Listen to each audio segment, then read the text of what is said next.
Bonsoir, bienvenue dans Roleplay, l'aventure continue dans le monde d'Hearthstone. Et ce soir, c'est François qui va nous faire le résumé de l'épisode précédent. Donc, en ce moment, nous sommes dans la jungle, donc Chao est heureux, il gambade, il est positif, il nous raconte toutes les horreurs qui vont nous tomber sur la gueule. Et nous, on est blessés, on est malades, on se traîne, on essaye de trouver le chemin d'une rivière, on se fait attaquer par un sanglier, on se fait courser par des fauves. Et là, on vient de réaliser que la rivière qu'on cherchait sans la trouver, en fait, coule au-dessus de nous sur la cime des arbres, que c'est une rivière magique, et que cette rivière, nous la connaissons parce qu'elle était citée dans les documents de Strang que nous avions trouvés il y a longtemps, qui révèlent l'emplacement d'une relique, d'un sabre d'abordage de mon peuple, d'un pirate Strang d'autrefois. Donc je frétille. Mais je suis malade, c'est peut-être pour ça que je frétille. Donc cette fameuse rivière qui coule dans la cime des arbres semble s'écouler en direction du nord. En fait, vous savez pas trop où elle va comme ça, c'est toujours difficile à dire quand la magie est impliquée de la sorte. Mais toi, Freda, tu es une élémentaliste, donc si tu le souhaites, tu peux utiliser ton talent en connaissance magique pour émettre une théorie sur ce sujet. Alors oui, je vais essayer de faire ma maline et dire oui, certainement de l'eau ferrugineuse. Oh, Que des 6, tu relances. double 6. Donc 17. Alors même si tu n'as jamais évidemment vu ce genre de phénomène, tu as beaucoup lu sur la magie élémentaire, comment elle s'incarne dans le monde, et tu estimes que cette rivière ne se jette pas dans le fleuve Servos. Elle naît et retourne directement dans le plan élémentaire de l'eau, et à ton avis, elle est probablement le domaine de puissants esprits. Si vous étiez mieux équipé et que vous aviez le courage de grimper aux arbres jusqu'à la canopée, tu adorerais pouvoir y jeter un œil. Il y a quand même un bon côté à tout ça. C'est que cette bruine qui tombe sur vous depuis tout à l'heure, en fait, c'est très certainement l'eau même de cette rivière impossible. Et d'ailleurs, preuve que cette bruine n'est pas de la pluie ordinaire, depuis qu'elle tombe sur vous, vous vous sentez nettement mieux. Vous remarquez que vos blessures ont commencé à se refermer et cicatriser, et les plaies sont comme nettoyées. Alors vous regagnez tous 2d6 points de vie. Tous à poil sous la bruine. Oui, je pense qu'on va peut-être prendre le temps de se faire une petite douche, oui. Je rêve où t'es en train de nous faire un placement produit pour un très vieux truc de... Mais un très vieux gel douche dont la pub ne doit plus paraître maintenant. 11, j'ai tout récupéré, dis donc. Ah bah voilà. Non seulement tu as tout récupéré, mais cette bruine rafraîchissante fait que tu te sens moins fiévreux. Waouh. 7. Et j'avais 6, donc 6.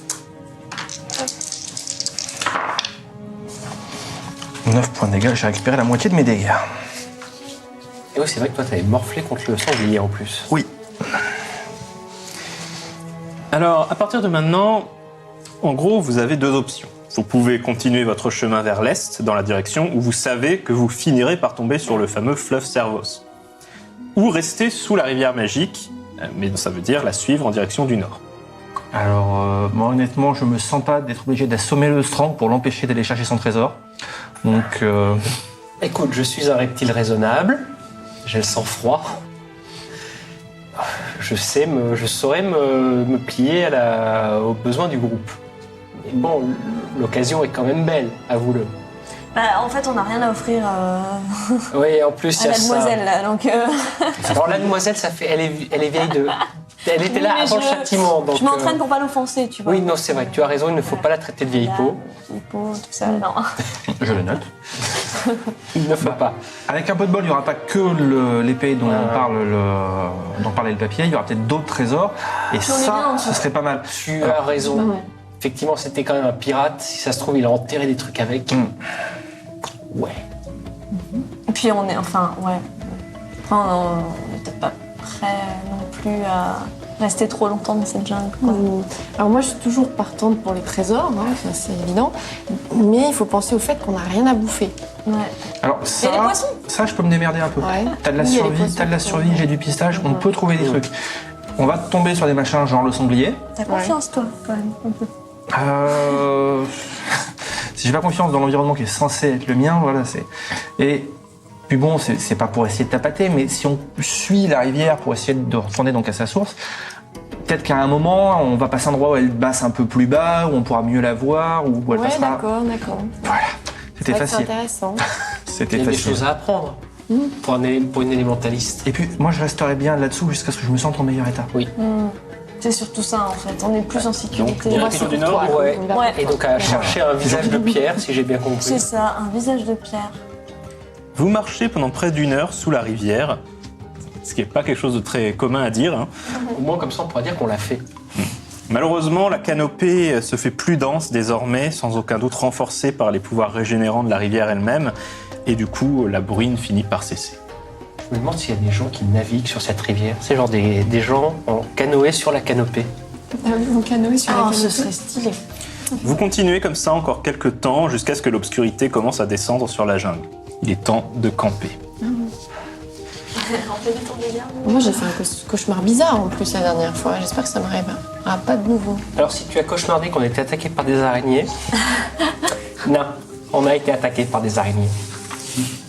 Faites-moi un jet de perception. 2. Tous mes jets de perception sont à 2. C'est la rivière, ça vous. Oui, c'est ça. Tu manques de payer un arbre. 9. Dis-le. fais tout de même. 3, je suis avec eux. On a encore trouvé un caillou. Un caillou caillouteux. Et donc, Amar, tu remarques un grand rocher incliné qui ferait un excellent abri naturel. Et eh bien, Frela, tu vas faire un jet de survie, car en tant que seul qui a le talent survie, a priori, Je vais faire le c'est- feu de camp. c'est toi qui vas établir le camp. Ah. Oh. 5. Alors, 12, 22. Eh bien, tu établis un Voilà. campement. C'est le camp de Koh-Lanta Grand à la luxe. fin, quoi, avec les trucs. Tu nous as mis l'eau courante, l'électricité aussi Non, mais j'ai fait des toilettes sèches. On va Et- rester là, hein. Et le fait d'avoir réussi ce jet fait que, eh bien, tu parviens à repérer et à évacuer en toute tranquillité, en toute discrétion, la colonie de chauves-souris vampires qui traînait sous le rocher. Ouais. Zut. Ce soir-là, vous mangez vos dernières provisions. Les chauves-souris. Demain, il faudra chasser. C'est bon la chauve-souris? Non. Ah. C'est tout petit, c'est tout filandreux. Filandreux. On en avait à Carocrène, ça, c'est quelques machins que je me rappelle. Je n'aimais pas ça. Ouais, mais bon, on s'en fout, la d'aimer ou pas, on a faim. Enfin, non, je sais pas. Moi, le problème, Oh, c'est moi, je que mange. j'ai l'odeur du sanglier dans le pif depuis l'autre jour. J'ai faim, j'ai envie de cochon. De toute façon, là, Frela t'a sûrement mis à contribution pour faire une petite domination pour dire aux chauves-souris d'aller se percher ailleurs. À l'ailleurs, vous n'êtes pas appétissante. Le lendemain matin, vous vous préparez à vous remettre en route.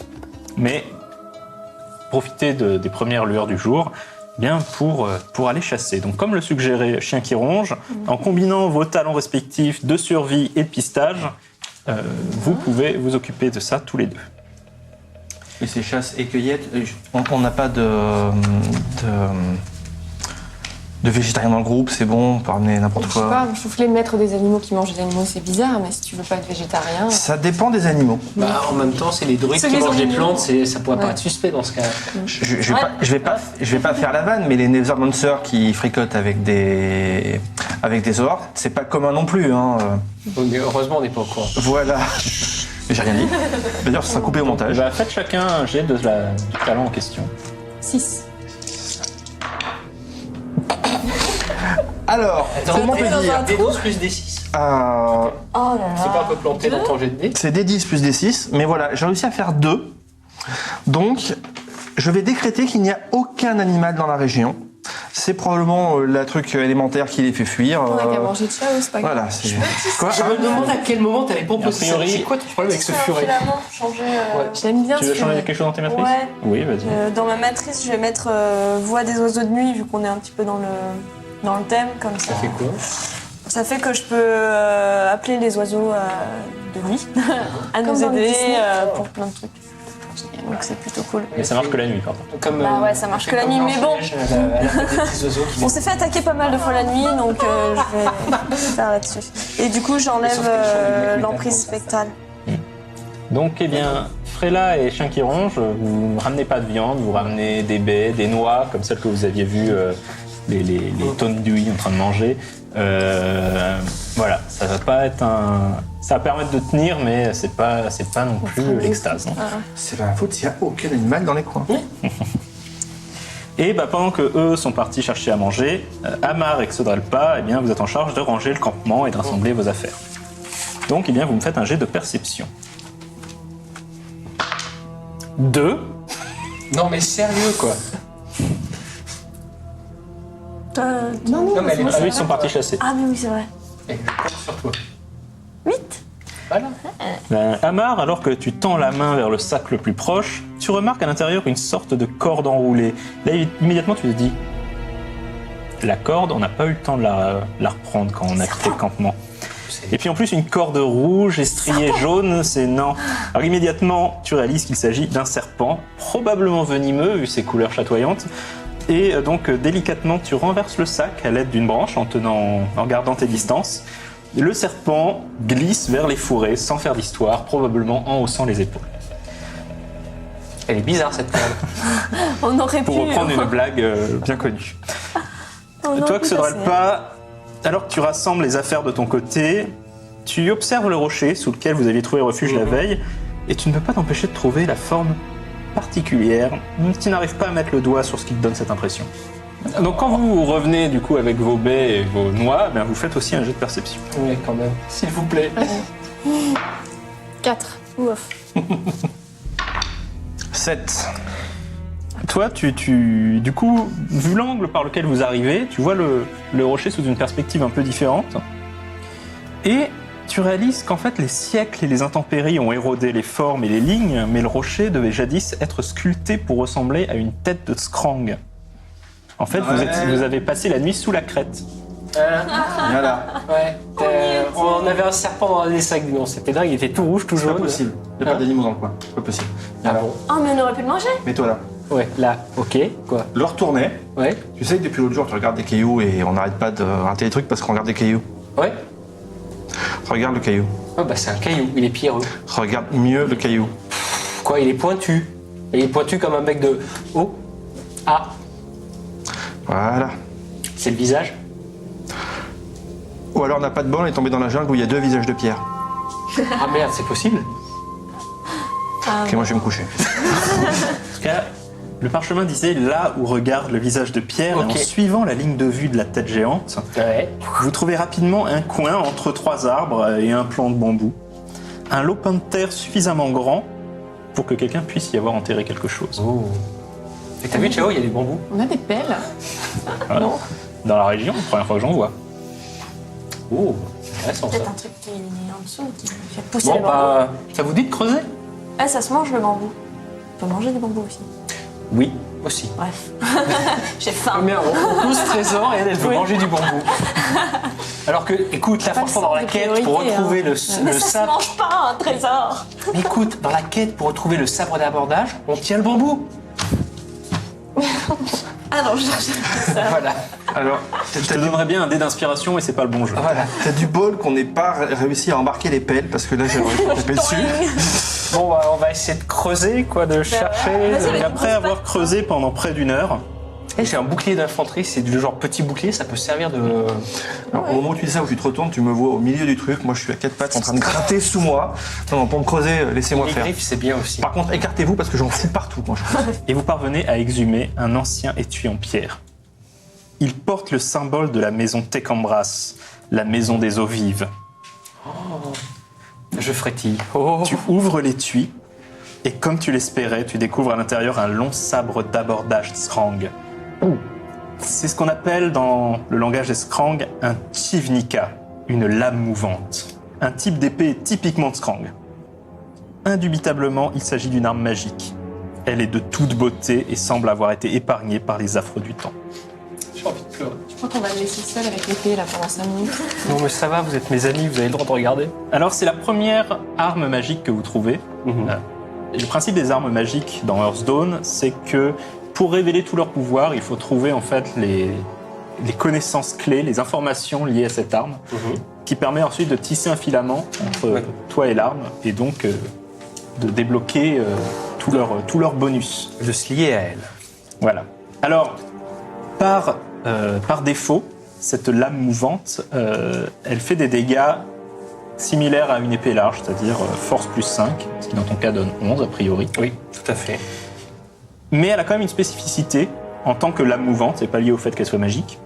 C'est-à-dire que dans l'art martial Scrang, quand tu utilises cette lame, si tu réussis à utiliser ton talent de manœuvre, ton adversaire est considéré comme étant harcelé au round suivant, Oui. ce qui veut dire qu'il subit un malus de -2 à ses jets d'action et de -2 à ses défenses physiques et magiques. Ah, ce qui peut être bien pour l'occuper et, avec mes petits camarades, lui, le lard, ouais. Et tu es en train d'admirer cette magnifique arme, lorsque soudain, les bambous devant toi se mettent à bouger. Tu réalises que ce n'était pas uniquement un plan de bambou, mais une sorte d'énorme menthe religieuse qui se tenait complètement immobile au point de se fondre avec la végétation.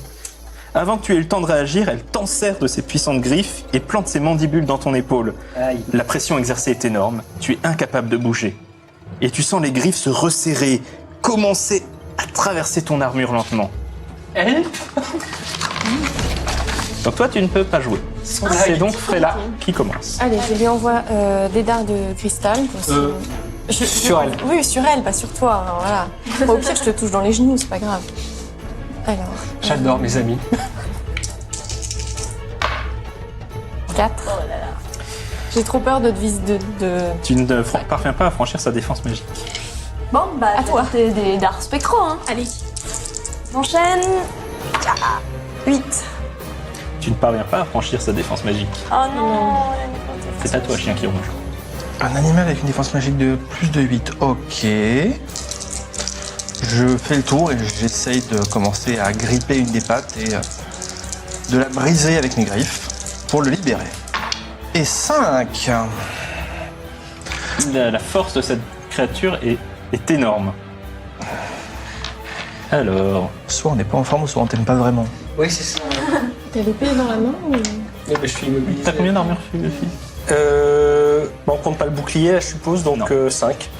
Et donc, eh bien, tu te prends 12 dégâts. Vache. Et j'ai pris déjà la moitié des dégâts nécessaires pour m'envoyer dans l'inconscience. Génial. Et, eh bien, tu ne peux toujours rien faire. Tu es complètement immobilisé par la créature. C'est à toi, Frela, à nouveau. Allez, moi je tente et je rajoute un dé de karma. J'allais dire, j'ai une capacité de sarcasme, mais je pense pas que ce truc soit capable de me comprendre. Donc, Putain, t'as le souffle coupé par... 8, 13. Tu franchis sa défense magique. 7 et 6, 13. 13. Et tu lui infliges 12 points de dégâts. Ah, bon. Elle est pas morte. Elle n'est pas morte. Elle n'a pas non plus de blessure grave. Oh, ça va. Hein. C'est à toi, Amar. Bon, bah, moi, je veux te sauver la vie quand même, parce que je veux pas que tu meurs là. Du coup, je vais jouer à Dead Karma. Et tenter toujours des dards spectraux. On est quoi? 6 et 7 et 2. 6, 15. Tu franchis sa défense magique. Yes. 10. Je suis au taquet. 15. 15. 15 en tout. Là, par contre, tu lui as infligé une blessure grave. Merci. Est-ce qu'elle va la relâcher un peu l'emprise? Pas spécialement. Je vais Elle continue. La pression exercée est quand même un peu moins forte ce coup-ci. Normalement, elle infligerait 4 dégâts, mais je pense que c'est absorbé par ton arme. Oui, tout à fait. Et puis, Mais voilà. griffe. Heureusement, j'ai fait un 10. Je suis à 11, 21, 27. C'est bon, là, on veut le sauver. 27, donc tu as plus 6 à tes dégâts. On va essayer de refaire pareil. 5, 11. Là, en même Manque temps, d'assurance. Tu t'agrippes à une de ses pattes et tu tires de toutes tes forces, tu n'arrives pas à lui arracher la patte. Et du coup, tu lui mets des coups de paluche dans la tronche. À la rigueur, elle relâche un petit peu ses mandibules, ça soulage un peu la pression sur Xorelpa, mais voilà, ça ne l'a toujours pas tué. Donc c'est à toi. Fred. Allez hop, on y va. 5 et 6, 11. Tu franchis sa défense. Ok, On est lancé. 7 points de dégâts. Tu sens qu'elle est pas loin d'être morte là. Ah, j'espère juste qu'elle va pas te manger la tête avant. À toi. Ok, je vais essayer de l'achever avec un dard spectral bien dans le pif là. 11. Tu franchis sa défense. Et je franchis cette J'ai oublié, tu peux te faire les dégâts de la bestiole. volonté. Oui. Donc tu me disais combien t'as en armure déjà? Le 5. Donc elle te fait 10 points de dégâts. Tcha-tcha-tcha, je fais 2 points de la Pardon. conscience, Et donc tout va bien. oui, tu as fait tes dégâts. Volonté Attends, plus 2, c'est celui-là. j'imagine. On va travailler Ouais. sous la brune. 5. Ah, fuck. Et ça suffit pour l'achever. Ah. Jusqu'au bout, la menthe ne desserre pas ses griffes. Et même une fois qu'elle est visiblement morte, la pression ne se relâche pas. Vous êtes obligé de lui briser les pattes et de la décapiter pour qu'elle libère enfin votre camarade. Tu vas rester un peu sous la rivière. Tu titubes, tu es livide. Tu es balafré là où les griffes de la menthe s'étaient enfoncées dans ta chair. Pardon. Soudain, un cri de guerre retentit et une dizaine de Skranks surgissent des branches. Des Skranks sauvages, presque nus à l'exception de pagnes et de lourds masques de pierre d'aspect intimidant. L'un d'eux pointe la bête de sa lance, puis lève son arme vers le ciel en criant « Inchalata! Inchalata !» Les autres se mettent à l'imiter. Il vous faut un moment pour comprendre qu'ils ne vous sont pas hostiles. Ils admirent ceux qui ont tué le monstre. Et la suite au prochain épisode.